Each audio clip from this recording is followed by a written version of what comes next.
And there won't be audio issues, right? I hope not. Hello, guys. Welcome to our podcast for the website.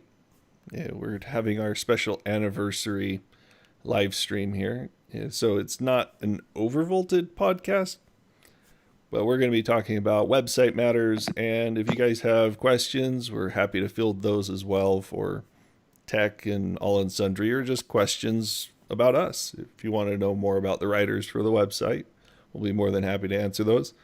Right now we have Matthew and Aurelian on with us, so you can see them down there in the little podcast key up. Hello, guys. There you go. Hey. See, that's how it works. So if you aren't familiar with our voice, you can just see who keys up there and know who it is. And I can confirm that the audio goes well. Yeah, it's not broken this time. Good job, Kirk. That's why we do a test in advance, right? Oh, yeah. So if anyone wants to, bore themselves with our 1 hour or so test, we have that in the Discord if you wanted to go watch it. If you're not a member of the Discord, you can become a member of the Discord. It's in the description of all of Adored's videos, so go check that out. Or you don't have to donate to Jim. You could donate directly to the website. Hey, there you go. Yeah. Okay, so it's been 1 year since we launched the website. It's actually Happy been birthday to us. the modern website. We had like a closed beta for a few months, didn't we? I think we actually technically launched it in March, but that was like not even like that was more like an alpha. But that's when we got like the modern look, right? That's when we got WordPress and the style that we have right now. Were you around for that, Kirk? I don't think you were you? I was around for the launch, just not as a writer. I was on the Yeah. other side of the fence. I was just like you guys. So I was the only one here that has anything to say about like the actual launch and the behind the scenes. Yeah, I guess so. Yeah. Yeah. So it was pretty fun looking at the website before it was like launched. So I think we had it. What you see right now is we pretty much had that finalized in like March, I think, because I remember writing articles that was going to go launch on launch day in March, but that might have been on Word and not on the actual website. But yeah, it's really not changed that much. And then we had like a few days of where it was like beta access for Patreon members just to make sure that it works. And then went live on like Computex. So that was a pretty fun time. And since then, it's mostly gone right. Yeah, we had a little bit of rough growing pains with Cloudflare and whatnot, trying to get everything sorted out there. But when did that happen? That was in months ago. I think that was in January, right? Yeah. Something like that was just the worst. So in case everyone doesn't know, I'm sure a lot of people, since we don't publish an article every day, I'm sure a lot of people don't check the website daily. But if you do, then you might have noticed a period of like maybe almost a week where the website was down. That was because it was our SSL certificate expired, right? Yes, that's right. The SSL cert expired. We got a new one, but it wasn't applied properly. Like, it was added to the website, it just wasn't set as active. So, But do you remember what the real problem was, Kirk? I just said what the real problem was. No, like the real problem of us actually trying to fix it. Yeah, that was what the real problem was. The cert was added. When Jen tried to re-up it, the website wouldn't load. The website to get it re-upped would not load in. Oh yeah, because it also used the cert or something. Yeah. Because he had ad block on, and the ad block blocked the page, so we couldn't fix it. He couldn't activate the certificate because of the ad block. Yeah, so it took us almost a week to figure out what was happening. He ended up having to do it without the ad block, and I might have said something crazy like turn off ad block if you have it. Yeah, because that's the first step anyone should do if you have problems with your website or with a website not loading properly. Turn off your add-ons. Yeah, but it's just God. That gave me anxiety. because that was also like right at the beginning of my college semester, which was not fun. Yeah. And that started on Monday and ended on like Thursday or something. So every single day of class, I was like worrying: is the website going to come back up? Are we totally screwed? Yeah. So none of us are working on any reviews or projects right now, are we?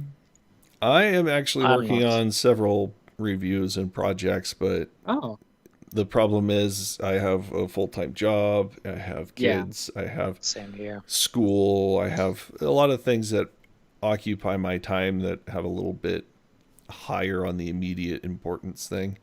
Otherwise, I'd have a review out right now for a Dell Epic server.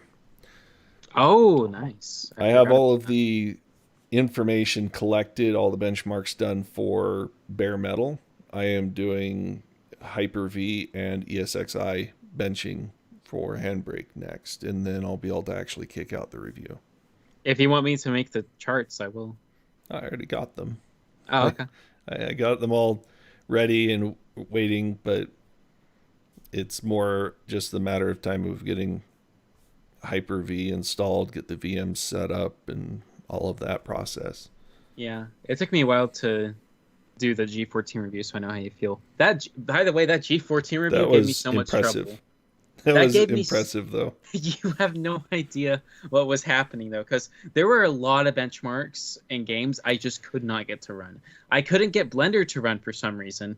I think it might just not support Renoir right now, but that's kind of weird. Why would it need like explicit support for Renoir? I know. It should. And then I tried to get Total War 3 Kingdoms going for the 2060 benchmarks. It could only launch like half the time, and sometimes it would crash, and it just wouldn't work consistently enough. Yeah, and that one sounds more like a growing pain drivers problem. I don't know if it is, because it works fine on my desktop. Which isn't running Renoir. We established that yesterday. It's running Zen. Okay, it's running Zen 2. It's running Zen 2. It also has Vega. If it could run on Vega, it should be able to run on Turing. So I don't know what was happening with that. That's like saying if it runs on a potato, it should be able to. It should. It should. Anyways, I was trying to run it on the 2060, not the Vega graphics. Anyways, and then I couldn't get Gaudier Resurrection running on the integrated graphics for some reason. It would also crash. At first it wouldn't load fully. Then I fixed that you had to turn on OpenGL triple buffering for some reason in the Radeon drivers. And then I finally got it to play, and then like halfway through the benchmarking, it would just always crash.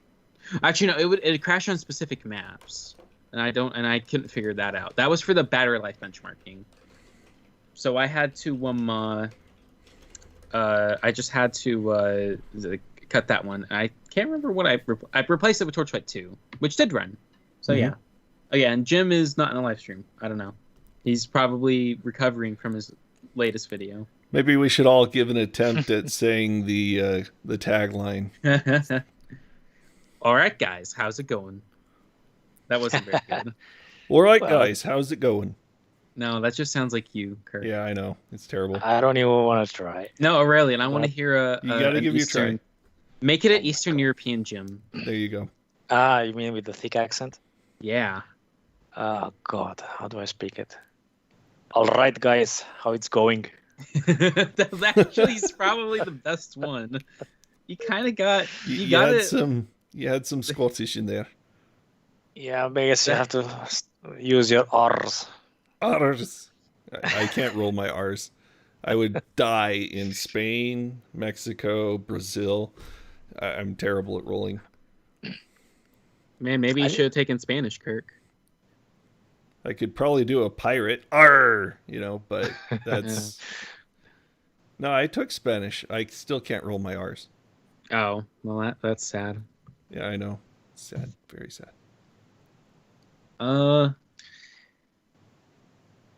Okay, so what else have... I forgot what I was talking about. We had a recent... on the 22nd, there was like 3 AMD leaks all at the same time, which is pretty freaking crazy. I really hope they don't use XT for the naming. that would be they confusing. are. You know they are. Because They are that bad. They're terrible with marketing. It's like, who wants to go buy the 5700 XT? No, the CPU. I was Actually, I was thinking XR. XR would be good. I was actually hoping that they would do the same thing they did to Zen Plus. They would go 4000. Oh, and Jim keep was the 5000 for Zen 3. Now, Jim suggested this, and this was like really early in the year, and it's aged very well. But Jim was speculating that they might just do a Zen 2 refresh instead of Zen 3. I don't know if he was saying like a full Ryzen 4000 based, or if he was just saying maybe like a stopgap. But that aged very well. I'm not saying 5 gig on air at all, because even Intel has a hard time 5 gig on air. They recommend water cooling for all of their 10900s and such. So if AMD really wanted to make a gaming CPU that could hit 5 gigahertz according to their criteria, which is 5 gigahertz for like 100 milliseconds, then they totally could. They could totally do it, but it's not worth it because it doesn't make any sense. Yeah, it'd be an Intel chip at that point where it only hits it for 10 milliseconds. Yeah, it would hit it. It would hit it for like 100 milliseconds. It's just like it wouldn't be that much faster than like the 3950Xs. Yeah, because they would all stabilize at their baseline core, and it'd be done. You know. But that would be funny. That would be funny because right now the rumor is 4.8. If they somehow get like 5 gigahertz, that would be hilarious. But that goes to show how geeks we are, because we are enthusiastic about these numbers. Yeah, and I mean, really 100 megahertz out of 5 gigahertz is negligible. It's just a numbers game at that point. Someone's saying Big Navi got retaped, and Zen 3 is close to 5 gigahertz on air. I don't think any of that's true. Yeah. If Big Navi's been retaped, that must have happened like a very long time ago. Yeah, there's no reason why that would happen this late in the game. Yeah, if they retaped right now, they'd be done. It would be like Q4 instead of Q3, like we expect. Yeah. And then Zen 3 clock speeds are interesting. I don't think they will be increasing that much because they can't really afford to. Navi was retaped, and you mean like normal Navi? Oh, no, I don't think he said Big Navi. Yeah, I don't know why I said Big Navi. Normal Navi was probably retaped because it came out pretty late. Okay, anyways, but clock speeds on Zen 3, that's interesting. I'm only expecting like maybe a 5% bump, maybe 10%. Because moving to the EUV 7 nanometer doesn't really do that much. It's a decent bump for density and efficiency. But like performance probably won't increase that much based on the node when it comes to clock speed. Yeah. And I see what your meaning is. Zenedin, I guess. Zenedin. Back. Zenedin. Yeah, way back when the Radeon 7 came out, the VII. Obviously Navi had some delays, and so they had to kick something out the door, right? So. Yeah. But yeah, that's way in the past. We're talking, Big Navi, the new stuff coming up. Who cares about, That's going to be an interesting fight, though, because most of NVIDIA's gaming GPUs are going to be Samsung, not TSMC. I think we'll see the 3080 Ti and 3080 on TSMC, and then everything else is going to be Samsung. Yeah. And that's going to be on their 8 nanometer, which is not really. It's a little bit better than 16 nanometer, not by much. It's like maybe like a half node jump.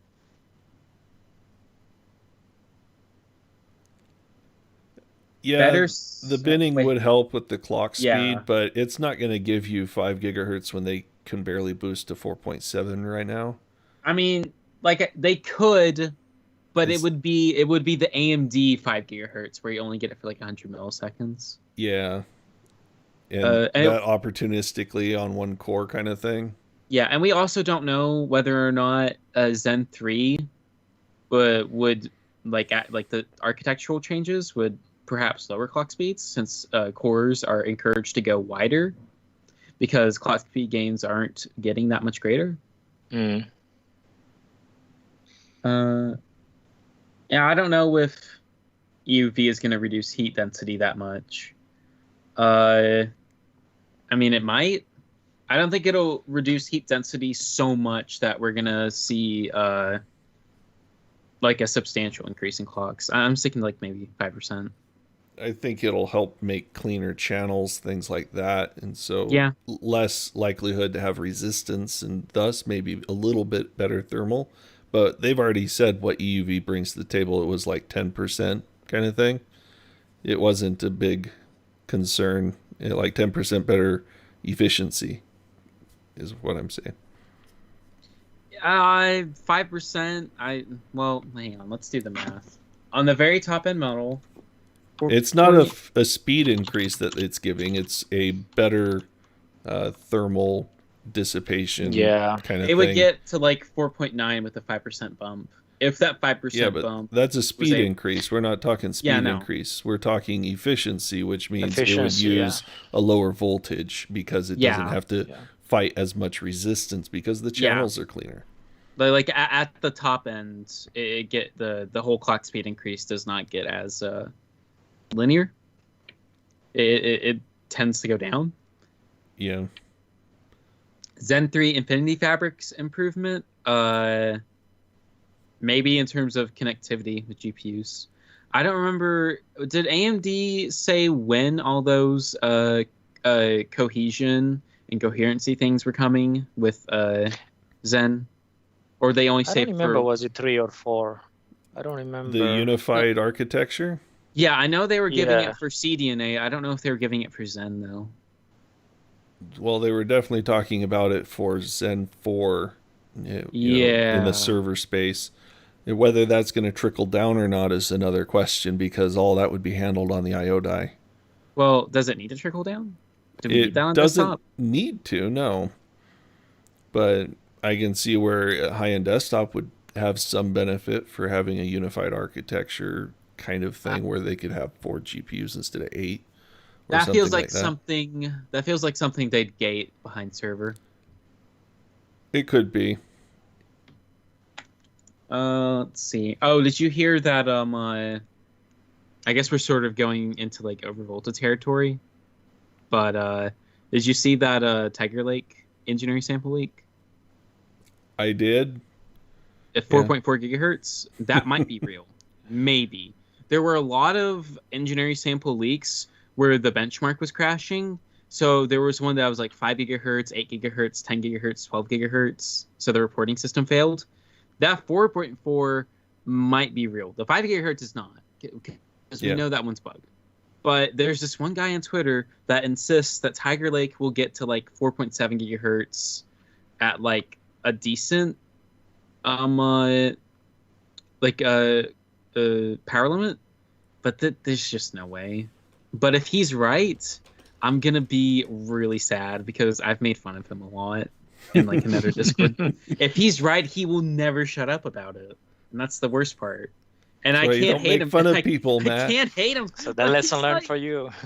if he's right, he just doesn't inspire a lot of confidence for me or anybody else that he's correct. If he is correct, then I'm afraid. I'm afraid of that possibility. I would like for Tiger Lake to be good, but Intel doesn't fill me with very much confidence. Yeah. But we talked about this on the test live stream where you could see my enthusiasm for Tiger Lake drop in real time when me and Jim were live blogging the CES for Intel. I don't know. You can pull that up, Kirk, if you want to. You can scroll through that again. Oh, yeah. That was... Let's see if we can find it on the website. Oh, I forgot we have that fancy search. How do you get there? You just hit the search button right there at the top corner. Oh, we must have changed it recently, because before it would have this like weird UI thing that wouldn't really work. And you want to see the live blog in here? What did we call it? Yeah, there it is. Yeah, this one. So you can just see my disappointment in real time. God, that was such that live stream really made me mad, because they just wasted my time. Wait, it's ending? 5 seconds of this and it's gone. Oh yeah. They showed a few seconds of Tiger Lake and DG1, and that was super disappointing. Tiger Lake 18% higher IPC over the old Skylake cores. That sounds about right. I don't think Tiger Lake doesn't improve much over Ice Lake. It's an optimization over Ice Lake, so we might see like maybe a few 1 or 2% more IPC, and then higher clock speeds or higher efficiency. It really depends. If they had Tiger Lake out at the same time as Renoir, then it could have been an important decision for me. Though the G14 is really good. The G14 is just like nice, even with all the battery life bugs. Yeah, and that we showed that yesterday. I figured everyone would get a kick out of that one today too. So, but it's just like for Intel, it's been an incredible strategy to just use 14 nanometer. Yeah. What do you guys think about ARM and laptops if you're not gaming or video rendering? I think it's a cool idea. Well, they did try it at one point. You remember the Surface? They've been doing it. They like the Surface RT, and then they had like the new Surface. It'll probably happen at some point. It's nice because they're really power efficient and they perform well enough. I like that concept. Like maybe you could heck if it's cheap enough, maybe you could even have 2 laptops. One for like your heavy duty stuff, and one for like the when you need all the battery life and all the portability. I mean, if all that you do is what you could do on a Chromebook, yeah, ARM would be just fine. Don't they make ARM versions of Chromebooks? Yeah, but it needs to be on Windows. They need to get it on Windows if they want it to like because Chromebooks like don't matter really, not that much. Yeah. It's important in like education and sometimes business. But overall, it's not got a strong presence on the market. But Windows RT, nobody liked it because it was all just that Metro interface. It was the first one. It was the first one, Kirk. They got to start somewhere. Yeah. And now it's still starting, but the most recent attempt was a lot better.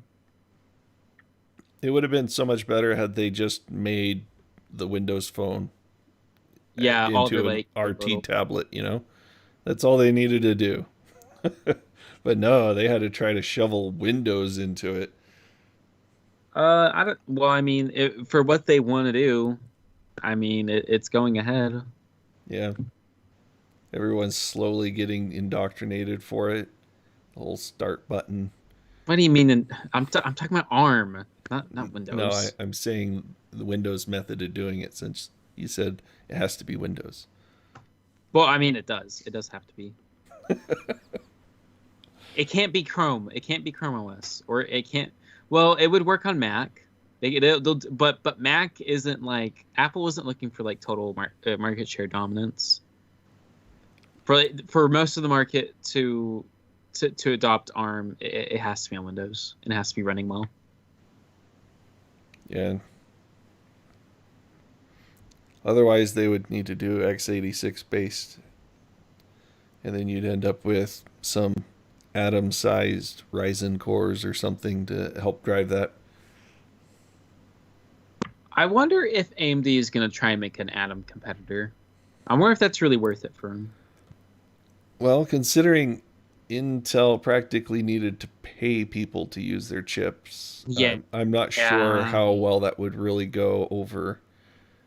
I think they see it as too margin of a combative environment.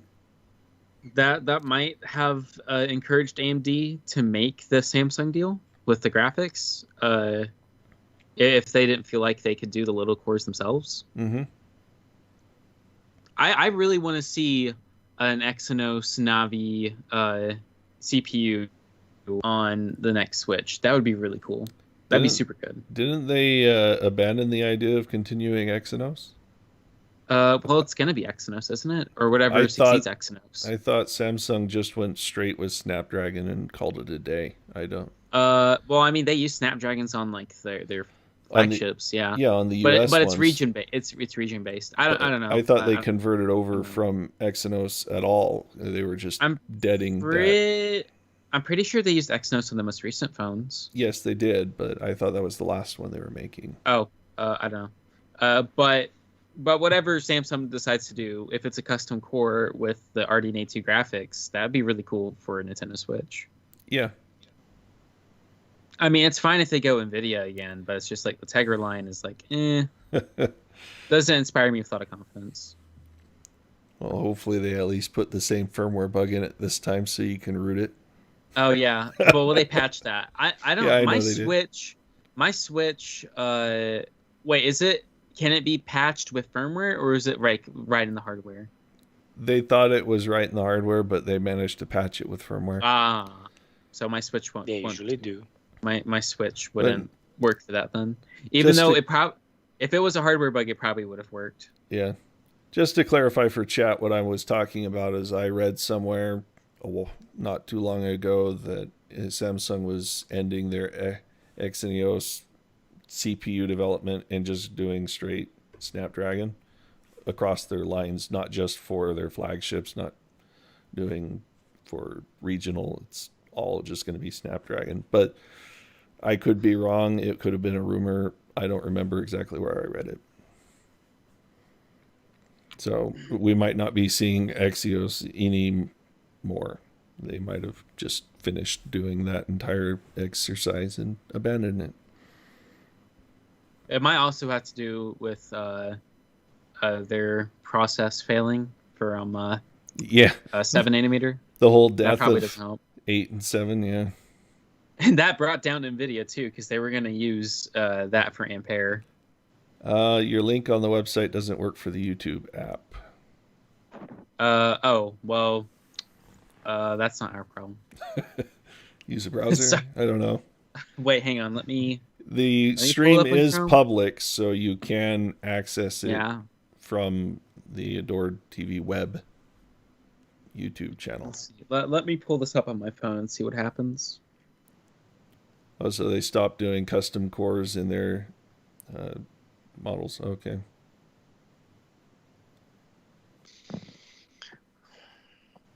I just realized I need to upgrade my internet connection. Yeah, it works fine for me. I'm playing it right now. I don't know. Maybe he's using iOS or a different browser than I am or something. You know, it works fine.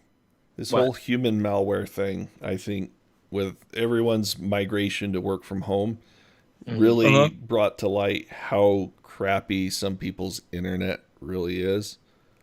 Like, we have some guys at my work that they're old guys, 60s kind of thing, and they're not up on tech. They're just cashing in their paycheck kind of thing day to day. They were running on 5 MIP internet because it was the cheapest they could get and still have internet, right? Oh, it's so... I know. Slit your wrist, right? But it's good for emails. Yeah. With all you do is check your email once a day and maybe get updates on your phone and who knows, maybe be on Facebook. That's if they even bothered. Then 5 MIP might be just fine. But as soon as you have to start working from home and remote desktoping into work, or heaven forbid, actually directly interfacing with your NAS or something over a VPN, no. You're gonna quickly see. I'm actually curious if this whole situation is gonna end up in statistics as a big bump in the average speeds across the world in internet connections, as people gonna move up their tiers up to the more faster. I'm not sure if it's gonna up the speeds. I think it's just gonna cause people to pay more for internet as they upgrade to higher speeds that are available to them. Oh, that's for sure. Because everyone's on these base tiers that are just to get internet, because all that they did was maybe check their email, and Google search something once in a blue moon. My internet is really weird, as we all know, because it has like 300 megabyte download. Sorry, not megabyte, megabit. So it's really fast. But yesterday when we were doing the test live stream, I dropped connection, which happens like that happens somewhat commonly, maybe like once a day or once every 2 days. But the thing is, it told me I had no internet. Nobody could hear me, but I could hear everybody else. And I'm sure it's I could hear you for a little bit. after Yeah, and then you I dropped. But then it said I had no internet, but I could still hear everything until I restarted my internet connection. Then I dropped. But are you sure that it wasn't your laptop playing pranks on you? I'm not on my laptop. Oh. Okay. I have a desktop. I thought that you were on the G14. Come on. No, if I was on the G14, this would never happened. The G14 is perfect, with maybe like 1 or 2 or 3 or 4 asterisks next to that. Okay. I was supposed to have fiber last year, Kirk. Yeah, and That's sad. I know. A local ISP that is not one of the big names. They're just a local WISP. If anyone knows what that acronym is, it's a wireless internet service provider. They wanted to branch out into wired services, and they were trenching fiber. And they did all of the prep work to get fiber trenched, and there's such a small ISP that the 3 guys that knew how to trench, one of which was the COO, the other guy that actually ran the machine threw his back out. And so he went on indefinite leave, and there was no other people that could really operate the machine in trench fiber. So it ended up getting postponed, and then human malware broke out, and they had their server room burned down. So My God, talk about bad luck. yeah, so they spent a lot of capital rebuilding their server room until the insurance came through, and then they human malware, and so now their fiber project is indefinitely postponed. And that's after my local city council shot down getting a metropolitan fiber, non for profit coming through. They didn't want to jump on that statewide metropolitan network, so yeah, they kind of screwed themselves on that too. So welcome to bureaucracy. I bet that story that you just relayed, Kirk, is on Tales from Tech Support. Bet you anything. The burnt down server room, probably. Yeah, it's probably on there. But it's a small enough ISP, they might not even be on that channel. Actually, I don't know if this has been going below your radars or not, but I don't know if you guys over there in the States are aware that, was it like 1 month ago or 6 weeks ago, when the human malware started causing lockdowns all over Europe as well, the EU has asked Netflix, YouTube, and other such platform that are sending streaming videos to lower their streaming quality, so not to allow those very high for 8Ks, I think, and those 4K 63 FPS for a while, until because they were the ISPs were complaining that it takes that eats it all up, and people are complaining that they didn't have service. And I found that funny. I think, wow. Yeah, you'll see that. Yeah, YouTube and HBO and them actually voluntarily it downgraded the default speed for videos. So you'll see that your default is actually 720p, right, instead of 1080.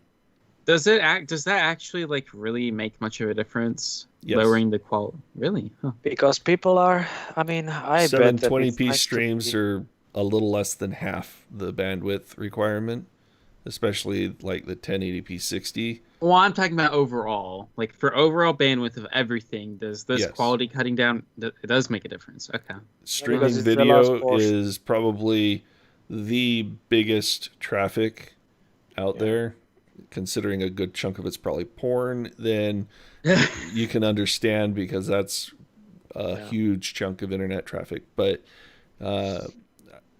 I think the only thing that's bigger is probably torrent traffic. Yeah. I don't know if it's bigger. Do you think it's really bigger than streaming service? No, I don't. We would have to look. Somebody want to Google it? There's no way torrenting is that big. It's just so inconvenient to torrent stuff. Well, I still do it. Well, I mean, I have torrented things, and I know how much of a freaking pain it is. Like, or like downloading from like random file hosting websites. That's just the worst. So like I pirated like CK2 in EU4 before, and that was a pain. So I'm completely wrong. So What? consumer internet traffic in exabytes per month, according to Statistia, in 2020, those are kind of estimates, but internet video is 140 exabytes per month, whereas file sharing is 7 exabytes. Online gaming is Yeah. 7 exabytes. Web, Yeah. email, and data is 23 exabytes. So by far and large, Yeah, it's internet video is huge Yeah. data suck for the internet. File sharing being at 7 and gaming being at 7, that means that file sharing is really small. Because it is. gaming does not use up that much data. Yeah. But this is also consumer internet traffic, so I'm not sure what they're missing in these. Corporate side. Obviously, a lot of the SSL stuff they're not going to see either, and a lot of torrent traffic is all done over SSL. So, game install. For gaming, game install. Okay, maybe. Yeah, gaming Okay. would be traffic to Blizzard servers or downloads from Steam. All of that would probably be included. Never mind. Since file sharing, I'm assuming they're talking about mega upload and things like that, but since torrent traffic is obscure ports to SSLs, it's probably not on the list, honestly. It would show up as non-decryptable traffic to who knows what IP addresses. So Yeah, and actually I guided myself when I was thinking that it must be the video when from the actual recommendation from the Commission, European Commission, or was it? I don't know the institution name, one of the European ones, who was asking this, because if they went for the video streaming, it means that they were the actual biggest bandwidth consumers, at least here in Europe. And I would believe that it's similar in US and Japan and China and everywhere else. So, well, we can use the whole video discussion to segue into video for the website. I'm not sure if anyone read the Freezer 50 review that I put out, but you can see my ugly mug trying to install said Freezer 50 in one of our recent articles. Oh, by the way, people in chat, you can keep asking questions. We'll just answer them as they come. But I just want to point out, if you think Kirk is really old, he's not. He just has gray hair for some reason. It's genetic. I come from the Swiss people, so I don't think that explains it. It's from all the cheese, you know. But it's like Devil May Cry in real life, to be honest. Except you're not killing any demons. I'll just go with your alt. It's The Witcher. Yeah, or that.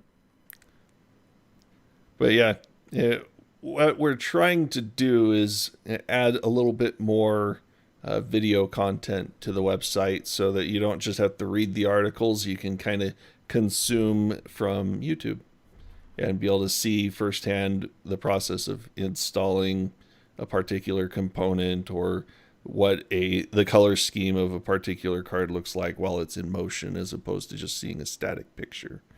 And you can kind of get a better feel for some of the stuff through video content. That and we might actually get better sponsors that way. I need a good camera. We should probably wait until we get sponsors to send me a camera. Hey, there you go. Just find somebody to send you a camera to review. Oh, yeah. That's not what I was suggesting, but yeah.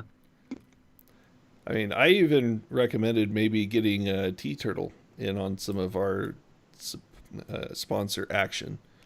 If you notice, I'm covertly sporting one of their T-shirts. I mean, it could work. I don't know. Yeah, no. Who knows? Shirts aren't that big of a deal. No. I'm going to have to get a AdoredTV shirt, though. I'm not sure about the Navi one. Maybe I'll get the Overvolted Podcast T-shirt. We're coming up with a logo for that, by the way. Oh, yeah. We could share the beta version right now. We're workshopping it. What I could do is I could use my mock-up. I can pull out my... that mock-up is horrible. Of course it is. But I at was least it looking- doesn't show what the actual icon Yeah, is I going to look agree. like. Well, why not? Why not show it? Why not? It's a Maybe big Donnie reveal wouldn't thing. It's like seeing a children's cartoon drawing of something and then seeing the photograph of it, you know? Okay, show the horrible one you made, and then show the one Donnie made. And by the way, when I was looking in there, seeing all the stuff you and Donnie were suggesting, I was like, this is way too goddamn much. This is way too much. Way too much. Yes, and I'm glad that you guys dialed it back to what it was originally. Yeah, there were like, a couple of suggestions there. Add an ohm symbol there, add a plus sign and a minus sign, and then like a battery thing, and then this and that, and it's like I just wanted to die, to be honest. Maybe we'll let the viewers decide. If it's the really overdone one, then no. I'm putting my foot down on that. I'm saying no. I don't care how many people want it. That's a no. Somebody on the chat said this sounds like a speak out and remove all doubt. Sounds like you're naming one of Elon's kids. Yeah. My God. I saw that on on Twitter. It was trending. They can't name their kid with numbers in his name. So they had to change it to Roman numerals. I mean, how are you going to call that person when on the street? Well, hey, XA1214-123, I love you. But you can call me Tim. Some who call me Tim. I love that. I love that moment. My Python, because that's totally improvised. Because when John Cleese was delivering that line, he couldn't hear anything. Yeah. And he also almost died doing that scene. Oh yeah. Because it was like it had to do with like all the fireworks and stuff, and he he almost fell down or something. It was something like that. So when you see that movie in the when you see that scene in the movie, it looks totally innocuous, but it was actually very dangerous. But the Tim line is just totally improvised, and he totally forgot what he was supposed to say.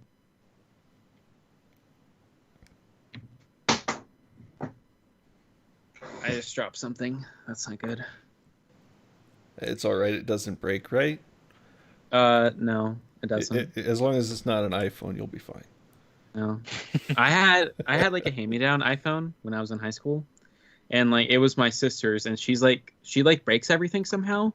So when I got it, like the screen was popping off just a little bit, and then eventually one day in Latin class, it just I think. It either just died or the touchscreen stopped working. And obviously you can't use it like that. So that is finally what made me switch from iOS to Android, having to get a new phone. So the screen made you change the operating system. Well, the phone was broke. Basically, yes. And if we're being specific, the screen not working made me change my phone. And I didn't get a new iPhone because they're way too expensive. Yeah. I think that's why most people don't get an iPhone. Well, that and it's a walled garden that nobody wants. Well, like 20% of the market wants it. Yeah, in the U.S. Yeah. Well, I mean, like, everyone outside the U.S. has better choices, I guess. Yeah. Like the Windows Phone. Yeah, let's not go there. Didn't Nokia get really screwed over because of that? Yeah, they did. They made a bad choice going with Microsoft instead of going with Google. I remember the discussions when Apple launched the iPhone, which came with all this touch. And by the way, I don't know if you are up to date. They shelved the touchscreen idea. Nokia did like a few years before that. They said, this is gimmicky. Nobody's gonna need that. It's such a stupid idea to do it. Anyways, and then they realized that they have to do a similar thing, and their existing Symbian operating system was not up to speed with that. It just couldn't handle it. It was all designed, passed over and over, stretched left and right. It was just a kind of a monster with 20 heads. So they went for MeeGo, which was kind of a Linux-based operating system. And then well, that was tough to break through because you have to develop everything and it's expensive. So then they were starting looking outside their yard to see what are the alternatives. And they was obviously going with Android or going with Microsoft. Nobody knows, or at least nobody I know knows, what went through their heads when they decided to go with Microsoft. There are lots of conspiracy theories going around that it was a plan from the beginning to devalue the company and sell it to. I don't know. I don't necessarily believe them, but nonetheless, they went for that. No, apparently Nokia wasn't bought by Microsoft, but its mobile business was. Yeah, of course. I mean the mobile business, which was when Nokia was big, the biggest part of it. I was actually working for the network side. I never worked on mobile division, but truth be told, the mobile division was the juggernaut in that company, and everything else was like smaller child compared to the. So yeah, that's sad. Well, it's still the world's third largest network equipment manufacturer, so. True. You got that going for it. Yeah, well, they managed to. They have their challenges, as does Ericsson, because Huawei is basically they have stolen the show with 5G, and to be honest, not that I heard anything, but just as for the fun of saying it, it might be that this human malware may actually help them a little bit, because there are these crazies around the world burning the 5G antennas because they think that they caused the thing. They think that they enable the thing to more effectively infect you. Yeah, it's still whatever BS, but still. Yeah. But anyways, because of that, I think that, and of course the whole political discussion around if the CC, what is it? What are the initials? Chinese Communist, CCP, is having fingers inside the Huawei or not. Okay, that's another debatable discussion. But anyways, because of that, the adoption rate of 5G is a bit slower than probably would normally be because of the lockdown and those crazies and all these things and the political, which might allow Ericsson and Nokia to catch up. Hopefully, I would hope to catch up on the game and maybe be able to compete with Huawei. But for now, what I know, they are not yet there. I think the next Nokia is either Apple or Samsung, to be honest, if you look at the current state of things. In what respect? Because OnePlus has really durable phones. It's not a matter of durability. I mean, we've seen Thor's hammer made out of Nokia phones, but the ubiquitous phone name, like if you say Nokia, you know you're talking about a cell phone, right? Well, it's Apple. It's already Apple. Yeah. But I find it funny the way you say the brand name, Kirk, Nokia. It's Nokia. Yeah. Because Nokia could be also. I mean, we are having fun here. I don't like Kia cars, right? Is that what you're saying? Yeah. So it's That's Nokia. Yeah. It's just a matter of pronunciation and stressors. I'm just. Most people, they read a word before they actually hear it said. Actually, they read an article.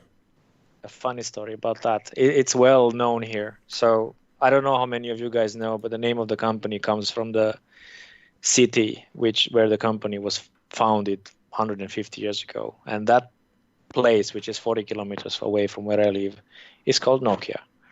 And in the early 90s, when they were experimenting with the GSM, so they were doing beforehand a lot of things, including toilet paper and boots and electrical cables and TVs and all that, until they kind of during their history. So there came various businessmen from other countries that wanted to go to the company to see the new technology. Probably they were phone operators, or maybe just so they would land in the airport and they will say Nokia. Please take me to Nokia. And the airport here just happens to be midway between Nokia and the city of Tampere, where the thing happened, where the whole thing started. And the taxi drivers because they didn't know the company so well. And for them, when you say take me to this place, and there is a city which is a small city, they were driving them all there. It took months, and they actually, taxi drivers educated themselves and said, so which Nokia you mean? Do you mean the city or the company? So it was fun when they were dropping off those foreigners in a small town centrum, and they were looking around Ross at where is this company that I'm looking for. It's quite funny. That would be like, I don't know. Did we have something like that would happen here in America? I don't think. Do you have companies that carry name of cities or places? I don't think so.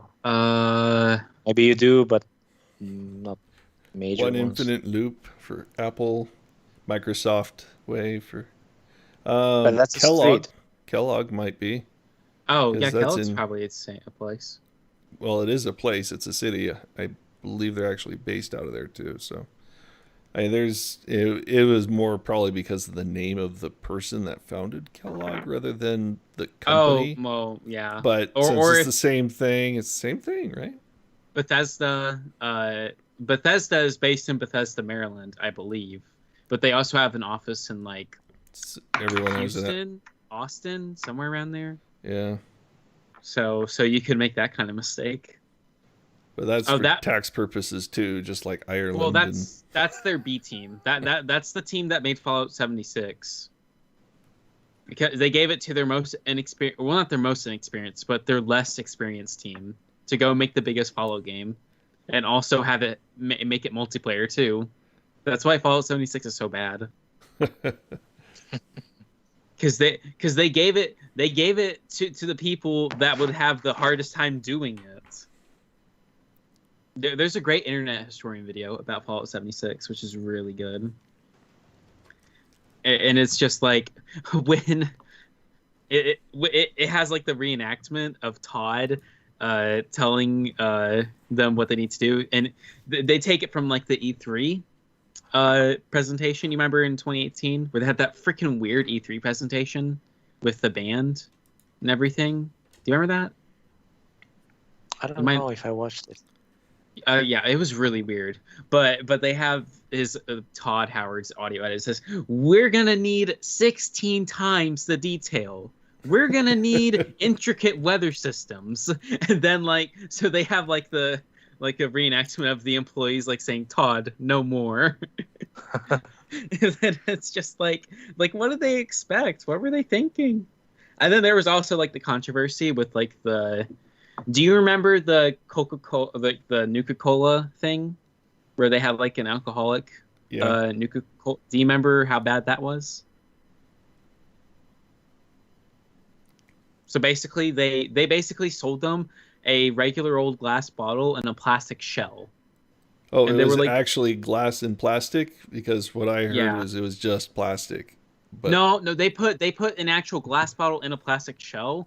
And you couldn't pour out the drink. You couldn't really pour out the drink. It would spill inside the plastic shell, and all the alcohol would have that did get out, just dribbled out. So it went down the side of the bottle. Yeah. And then it was delayed really badly to Christmas or something. And then also a bunch of other bullshit happened. They said it costs more to make the plastic shell than a glass bottle. So people were like, why don't you just make the better one for less? Yeah, exactly. God, that game is such a freaking travesty. I'm astonished that people still play it. It's almost fun just to see the controversy of the week kind of thing that comes out of that game. There's no way they're going to have a No Man's Sky moment with that game. There's no way. No Man's Sky had an incredible redemption arc, but there's no... Fallout 76 is when that doesn't happen. Fallout 76 is if No Man's Sky did not have a redemption arc. Fallout 76 is a C-rated movie compared to, a proper storyline and a normal... Is there a story in that game? It's a multiplayer sort of MMO-ish I'm not even talking game. the storyline. I'm just talking about the story of the game. Coming out, getting crap, and the actual story of the game development, I guess, would be I don't think there's really an in-depth story about that. There's a pretty good one with No Man's Sky, which is also another Internet Historian video. Yeah. But all we really know is that they sent the game to their least experienced team, or one of their less experienced teams, and they gave them incredibly high demands, and they just couldn't meet them because they didn't have enough resources and they weren't experienced enough. So if you guys have any questions, please ask them. Well, I wanted to go back to the Apple thing, and Yeah. when we were talking walled garden and all that other stuff, did you hear about the removal or potential removal of the wired earbuds? Wait, what? The earpods that they send with every iPhone. They're talking about not including that with the iPhone anymore. Oh, okay. So that you'll buy them separately. They are claiming, like, They analysts are claiming that it's going to help improve AirPod sales.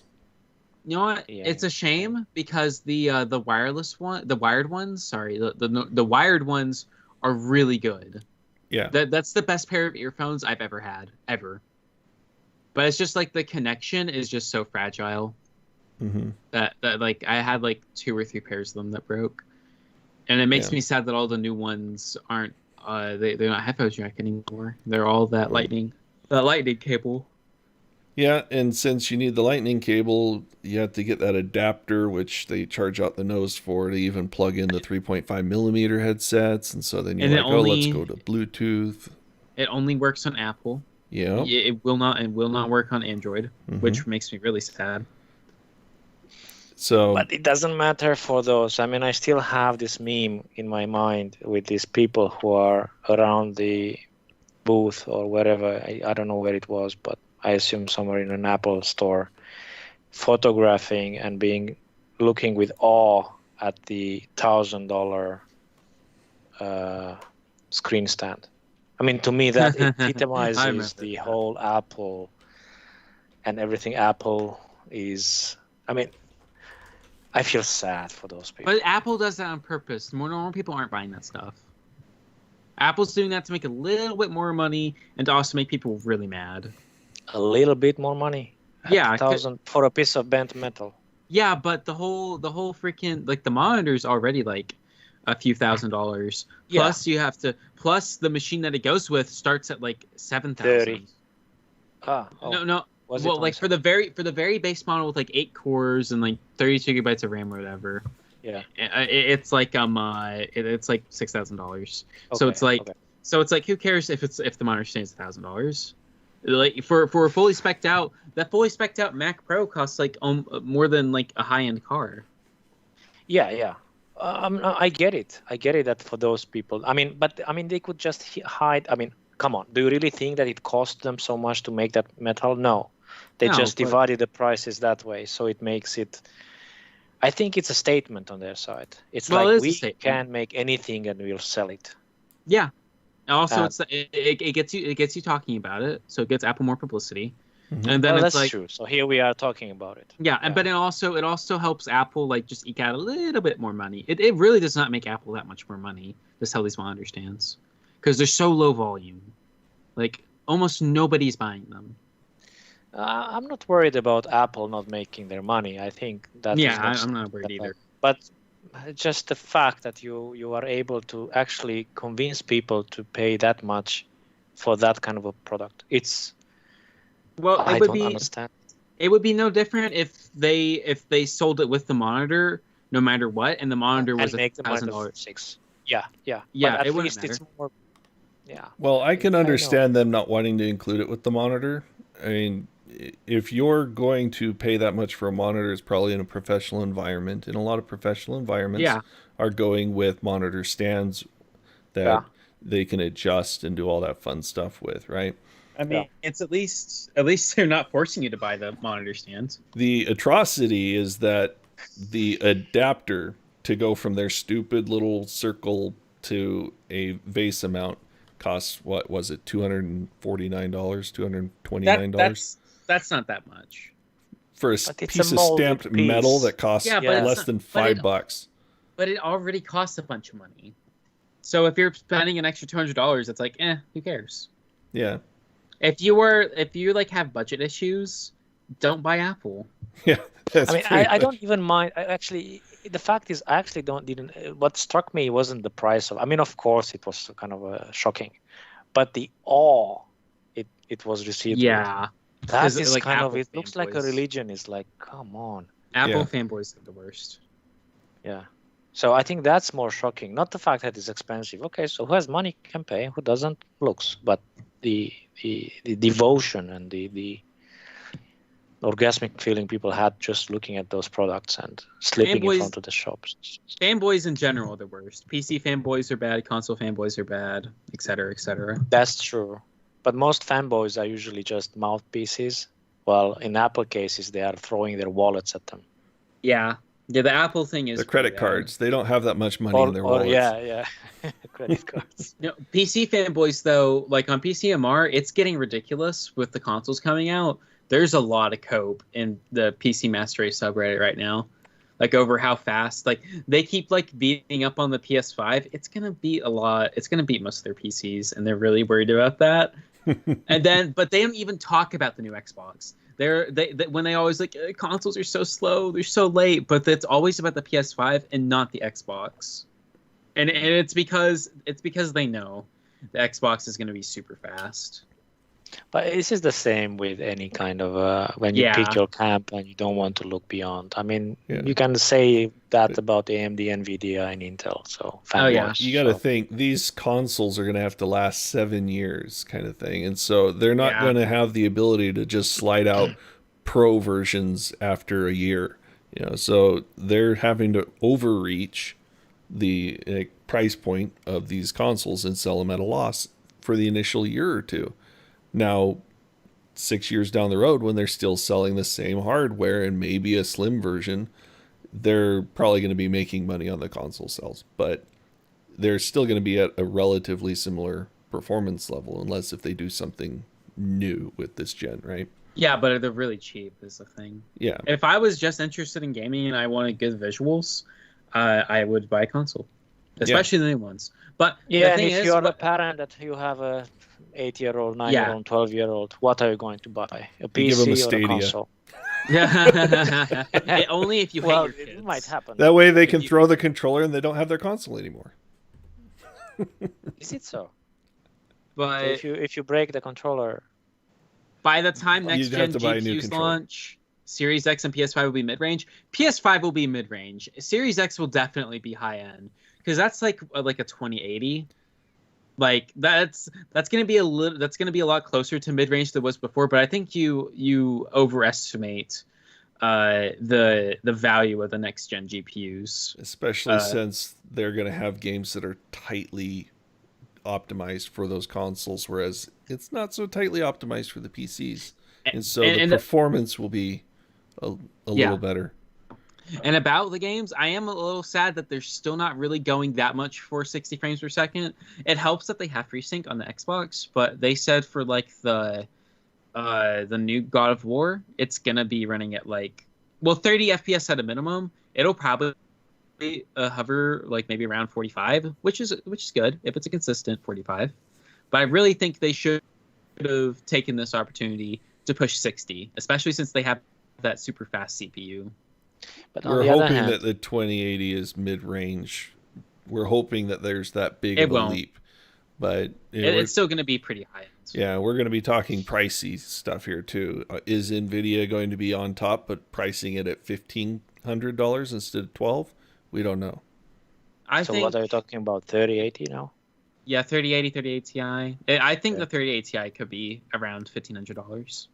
And they might drop a Titan that's $2,000. I don't know. I actually am a bit pessimistic that will be, or optimistic if you want to say it that way. I think that because now they're facing tougher competition, the prices won't be so outrageous for the TIs, and generally speaking. If RDNA 2 comes out to be as good as we're hoping, and good as the leaks are saying. Like Jim said in his video, probably on the grunt side, I mean, NVIDIA will still be ahead. But at least there is a competition now. Yeah. So it probably will be difficult to sell a TI at $1,500. I'm gonna say I'm gonna say this right now. The only NVIDIA GPUs that would legitimately be worth getting over AMD are probably gonna be like the 3080 and 3080 Ti or whatever else is put on TSMC. Because all the Samsung ones are gonna be behind AMD. There's no way. There's no way they can compete against what AMD has. It's just like the node is too behind. That you're gonna have the lower density, the lower performance, lower power efficiency. The price might be okay, but Well, they might have a Maxwell moment though.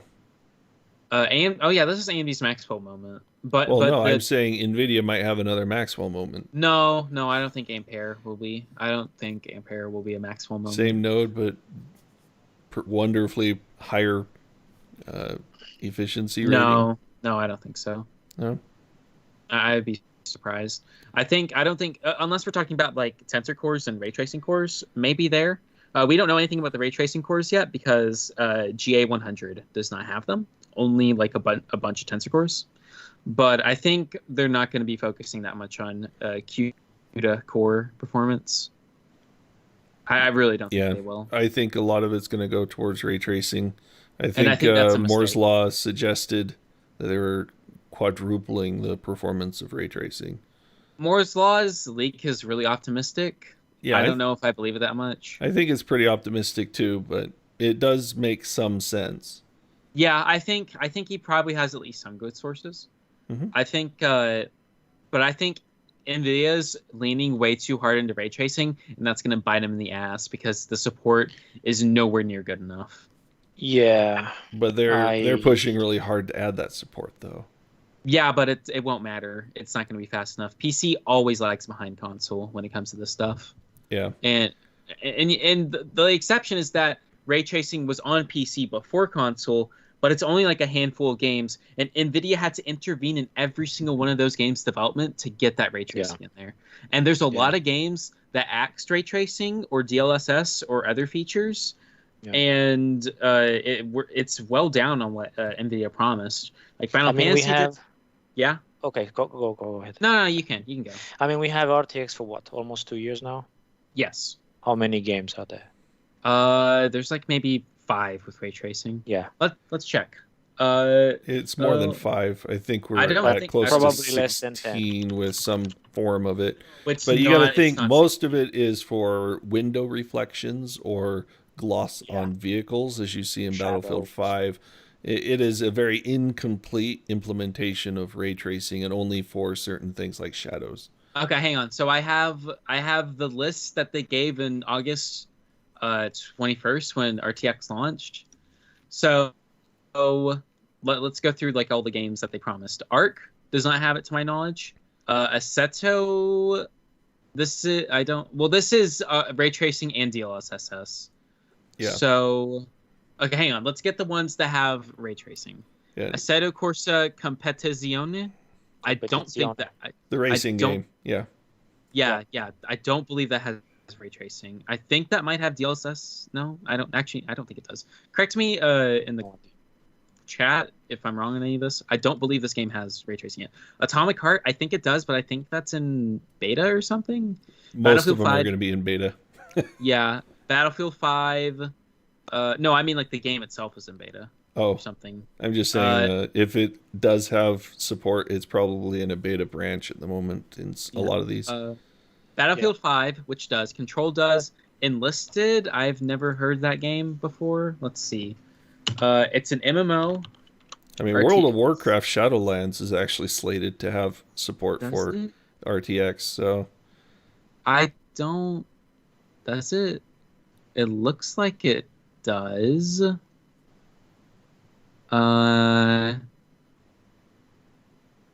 I don't see any news that's like gameplay. All I see is like from August stuff, and this looks all like I guess it does. Let's just say it does. Justice and GX3 I think are some Chinese games. Mech Warrior 5 I think is another Chinese game. Let's just assume all those have it. Not that it matters, because who's ever heard of those? Metro Exodus, yes. Project DH. I've never heard of that game. What is Project DH? It is an MMO. For everyone that's looking at the screen, this is why you have ad blockers. Goodness gracious. Oh yeah. Okay, This Kirk, I'll is give you the article. PC Gamer. I'll give you the article I'm looking at, so you can pull that up. And then Shadow of the Tomb Raider. So we have 1, 2, 3, 4 games that they promised would have ray tracing, and those are fairly big titles. Some of these don't matter, and some of these never got ray tracing, to my knowledge. And then DLSS, I don't think Arc has that. Atomic Heart, again, is in beta. I don't know if it's implemented or not. Dauntless, I've never heard of. Final Fantasy never got DLSS, though it did work in the demo. I mean, that maybe to clarify, I hope that people don't think that we are happy that there's not. No, we're not. We are not. No, we're disappointed. not celebrating this. Yeah. Ray tracing. We're just saying that it takes a while to get there, because ray tracing is a completely different ball game, and it's good that NVIDIA started working on it. It had to start somewhere.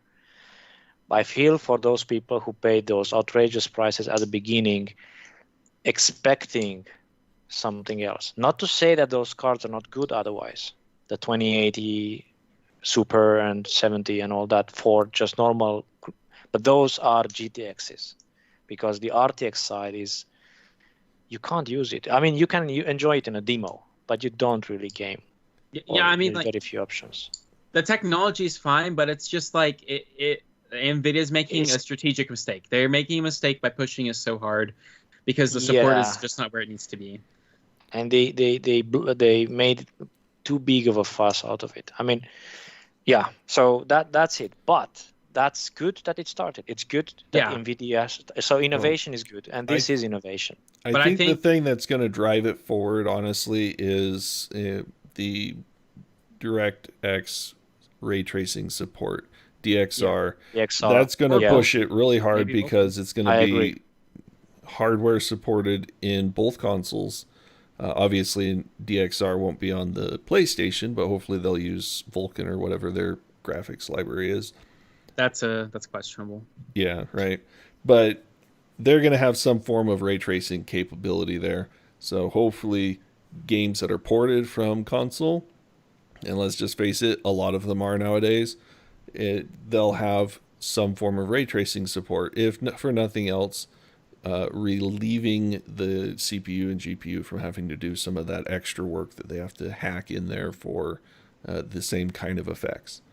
Okay, so let me keep going down the list. These are the games that were promised to have DLSS. Hitman 2, never got it.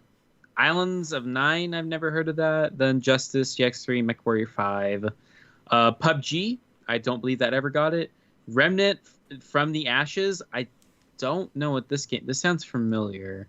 This is some RPG that released in 2019. I don't know if it has DLSS. If it does, that's fine, I guess, but that's not a very high profile game. Serious Sam 4, Planet Badass. If that got DLSS, I'm not sure if that really mattered. Shadow of the Tomb Raider. Did Shadow of the Tomb Raider ever get DLSS? I know it got ray tracing. Did it get DLSS? I thought it did. No idea. It might have. The Forge Arena, never heard of that. We Happy Few. That game, I think, is still in early access. Okay, and so as of April 18th of this year, we have Battlefield 5 ray tracing, Call of Duty Modern Warfare ray tracing, Control, Deliver Us the Moon has ray tracing. Okay. Justice Online, GX3, MechWarrior 5, Metro Exodus, Minecraft, but that's in beta. Quake 2, that's basically a tech demo. Shadow Tomb Raider, Wolfenstein Youngblood. Okay. Okay, Atomic Heart does not have it yet. There's Boundary. Okay. Bright Memory. These are all games that will have it. These do not have it yet. Convalaria. Oh yeah, Cyberpunk will have ray tracing. Doom Eternal. Does Doom Eternal have support yet for ray tracing? I don't think for ray tracing. I think they have DLSS. Doom Eternal. I'm looking on Reddit right now. Oh wow, apparently it's gonna be a while. So, as of March, Doom Eternal does not have it. I'm just reading this Reddit thread. Apparently it's not out yet. And this was from March, but I think if Doom Eternal is supported, RTX recently, I think we would have heard. Let's see. Dying Light 2 will have it. Enlisted will have it. Some game called Fist. Okay. Project DH. Yeah, well, I guess we don't need to exhaust the. Yeah, I think we're beating a dead horse at this point. Yeah, it's just like there's just not enough support, and this is a healthy amount of games. But when you can, how many games are on Steam? How many high-profile games are on Steam? How many come out every year? It needs to be in like all of those. It needs to be in like the top games on Steam. Yeah. It needs to be in the top releases per year. We're not going to see that until DXR is commonplace, and that won't happen until games are being developed entirely for the new platforms for console. Yeah, it's just like what NVIDIA's doing, I think, is a huge strategic mistake. Unless they can make up all this money in other applications that do benefit from RTX, like I don't know, like movie rendering or rendering in general. They don't have to make up all their.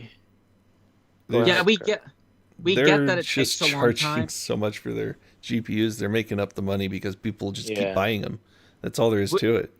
We understand that it takes a long time, but you can't sell people a GPU and have support for something that will exist in the future as a bonus. You can't ask people to buy a GPU that will have a feature that's useful later. That's what happened. Even if it's going to be useful later, I mean, let's say that in it's not going to be useful later. What I mean is that the current cards, the 20 generation card, are not strong enough on the RT side. Yeah. So even when those games are coming, you're not going to really play RT. You're going to disable it.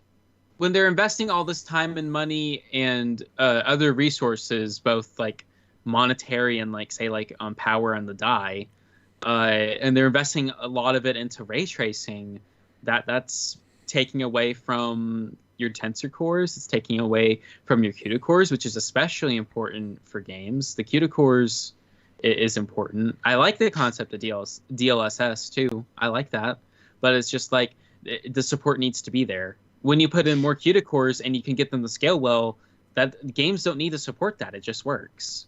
That's NVIDIA is doubling down on DLSS. If you saw their latest presentation, and I think they're heading in the right direction with that. They're giving us less rendering capability in sacrificing it for RT, but they're making up for it with DLSS.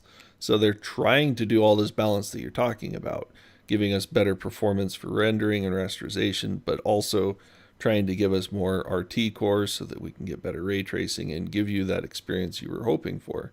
Yeah. But the 2000 series of GPUs, no, you're not buying it for future potential to run ray tracing because it just doesn't have that capability.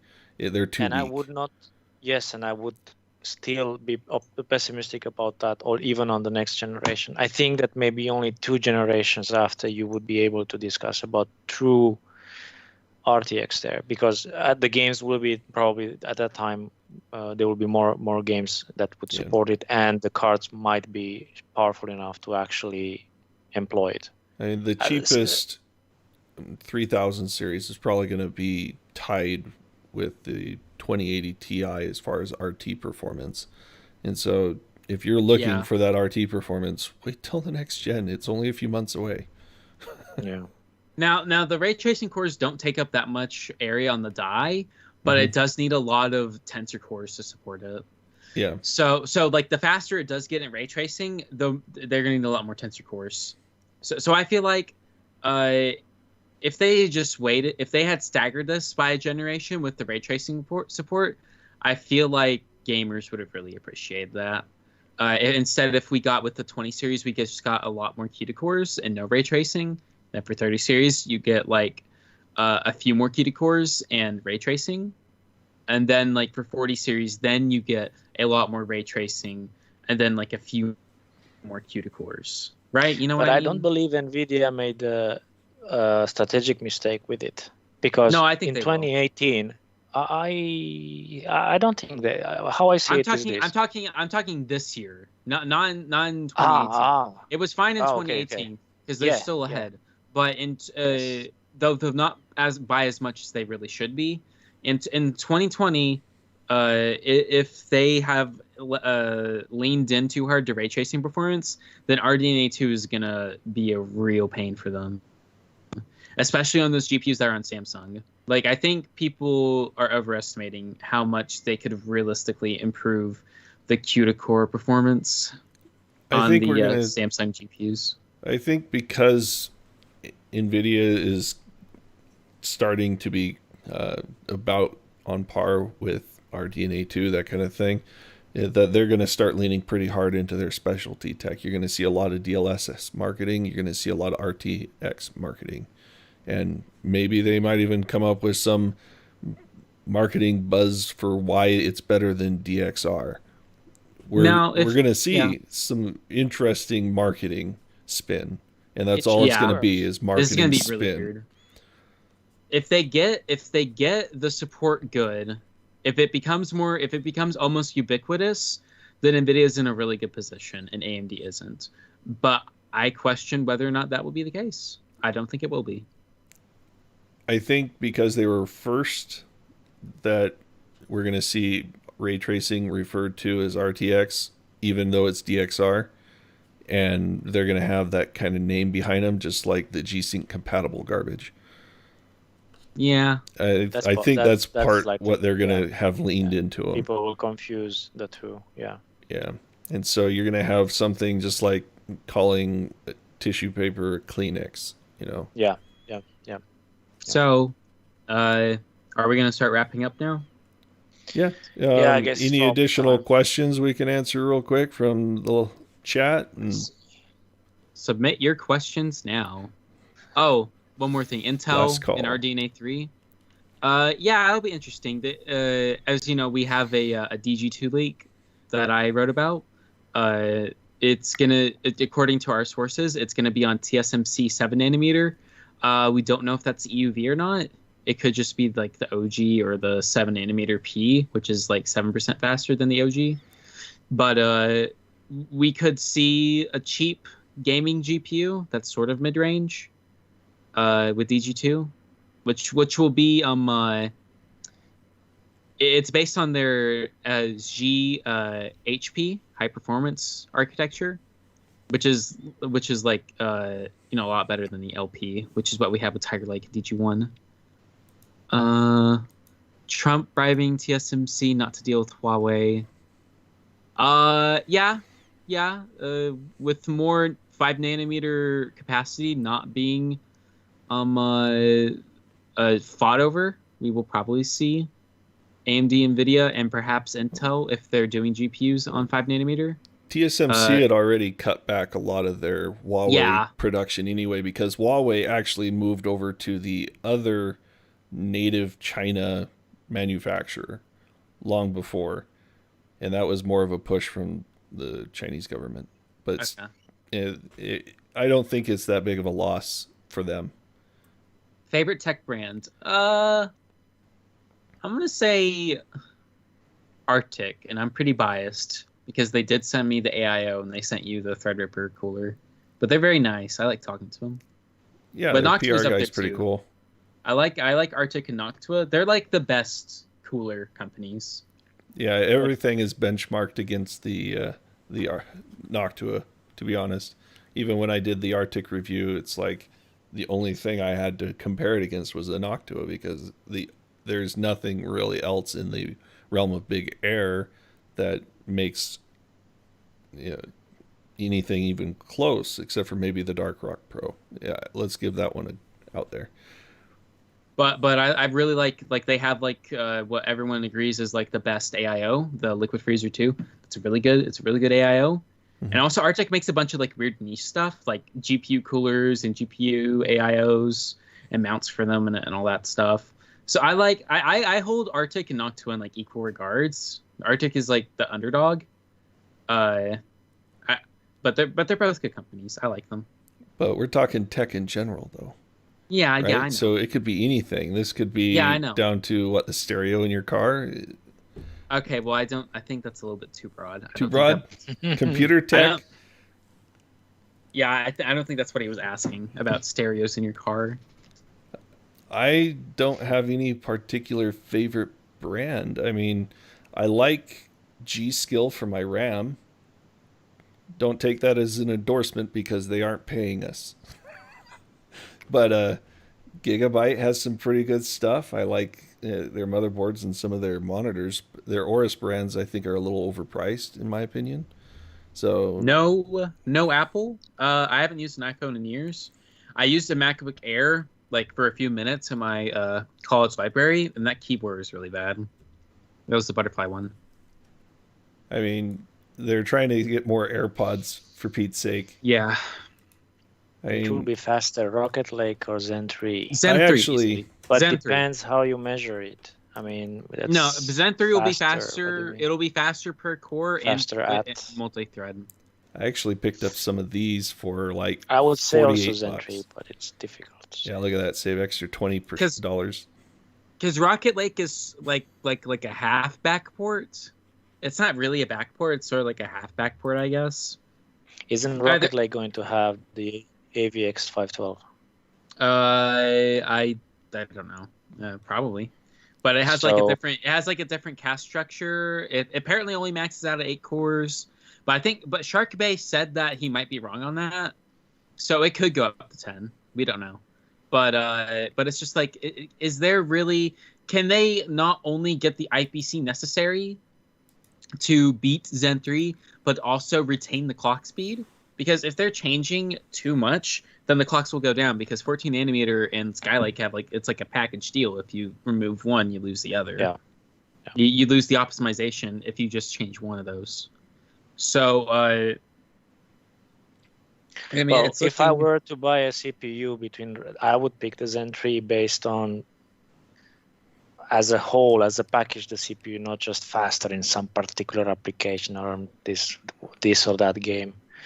But I'm not gonna buy any of those, so I don't care. If I was being optimistic about Rocket Lake IPC, I'll say 10%, and they lose like 100, 200 megahertz. I think that's the best case. When is Half-Life 3 coming? You already got it. It's called Half-Life Alyx. Buy it. There you go. To be fair, it took them this long to make their Half-Life game. That's basically Half-Life 3. That's all you're getting. Hey guys, just want to thank you for putting out so much content. Boom and Dortson's AMD Master Plan video. Thank you, great addition thing. Well, thank you, Mr. Crust. Thanks. Yeah, we've been trying to bring you guys some extra bonus content rather than just waiting on Adored's vid every week or every other week. You know, something that's a little bit more variety. You watched the video today, hopefully. If you haven't, go over to Adored's main YouTube channel. I've been playing too much Terraria to really care, to be honest. I was about halfway through it since today's a work day for me, so I could probably put it on in the background while I play Terraria. Oh, he has a good question. Okay. Wait 1 sec. Type it out. Time's up. All right, let me show you the overvolted.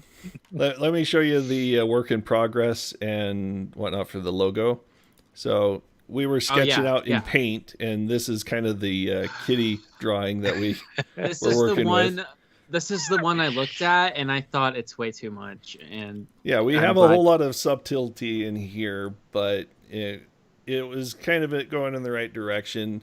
We have a more polished version.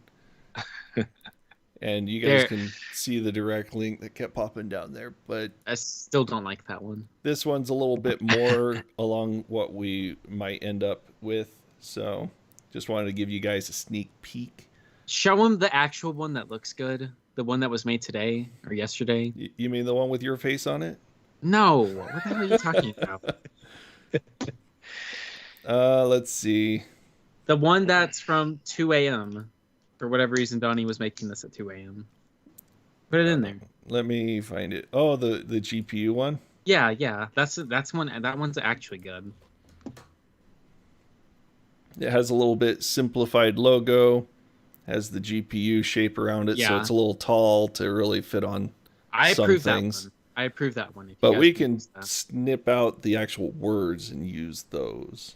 Okay, so here's the good question. Do we want a third new CPU player or a third new GPU player besides Intel? I think that's a good question. I think for gamers, we could benefit from having a third GPU person. I agree. But on the other hand, NVIDIA and AMD are kind of handling it pretty well right now. Yeah. And I know you said to ignore Intel, but I'm not going to ignore Intel. So They're the only other company that stands a chance at the moment, though. Yeah. Because of all of the patents and everything, they're the only one that has any kind of license for GPU with their their built-in GPUs on their IGP. And then also Xi, which is gonna be discrete. And then, but CPU, I think we should probably want CPU, and it's probably gonna be something like ARM. I would imagine it's probably gonna be ARM or Nuvia.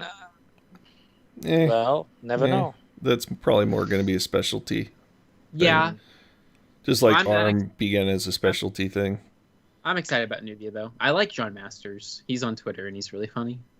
I would vote for the GPU side because AMD did a better job taking the fight to Intel than it managed to take so far the fight to NVIDIA. So I think there is still room to improve, to sharpen the competition more on the GPU side than there is. I think on the CPU side, things look good. And now, to be honest, I'm rooting for Intel. I hope they don't fall off the wagon or something, because if they just if they really fall off the wagon, then nothing will change. It will just replace one juggernaut with a different one. So I prefer to have real competition. I prefer them. They are fighting each year. They launch, come with innovations and good prices. So I think we are missing that on GPU side.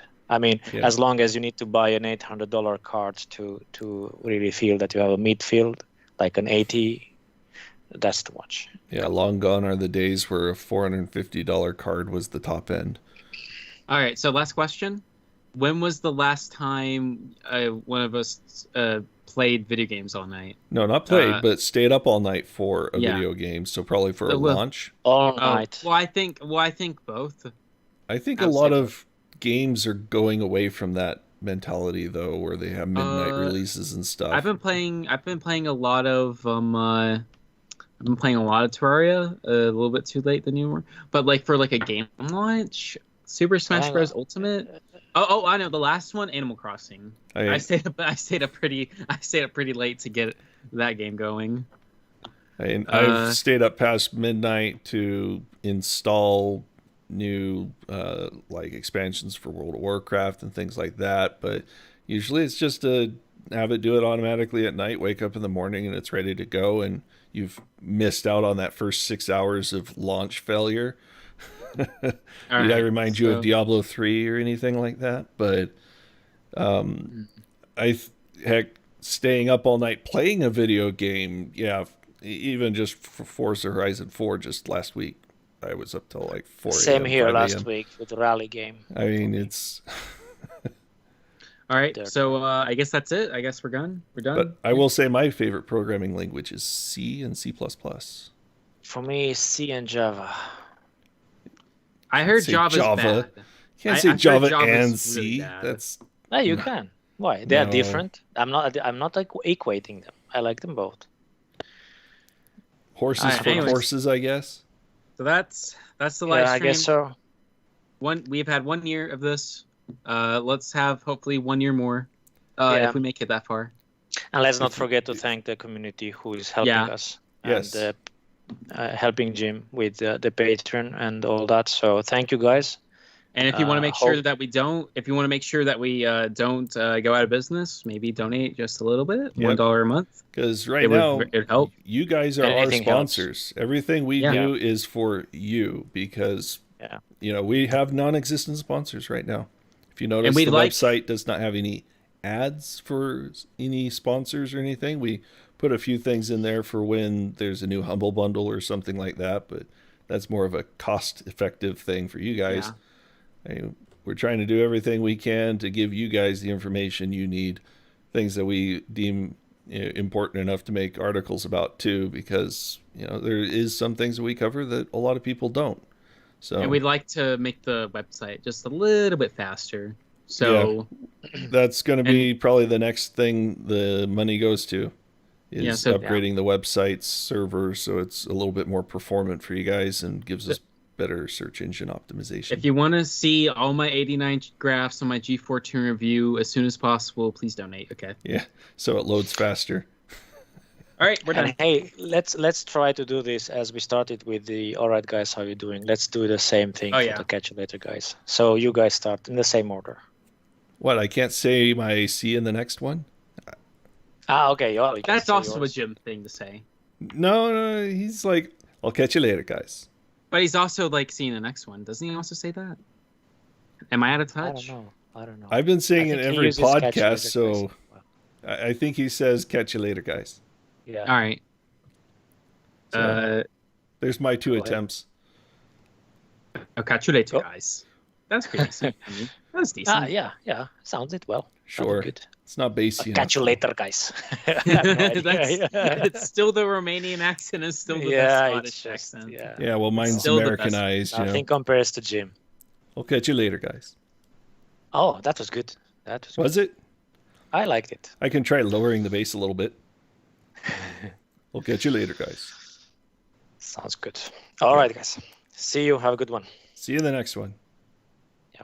Bye. Bye-bye. Okay, we all?